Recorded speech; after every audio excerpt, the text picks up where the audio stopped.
אז עכשיו אני הולכת ללמד אותך איך למדוד את היקף הראש. למה זה טוב?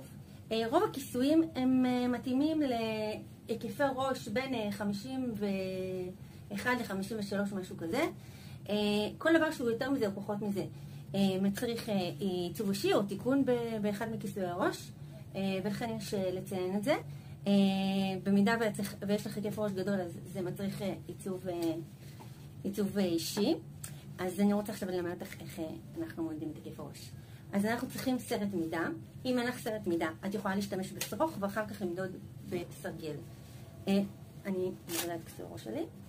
זה צריך להיות על הראש, בלי בובו, בלי בובי, ממש על הראש שלך. אני לוקחת את הסרט ואני שמה אותו ככה מעל העורף, ומודדת אותו ככה על הקו של הפוני, בדיוק צמוד צמוד, וזה 53 ההיקף שלי.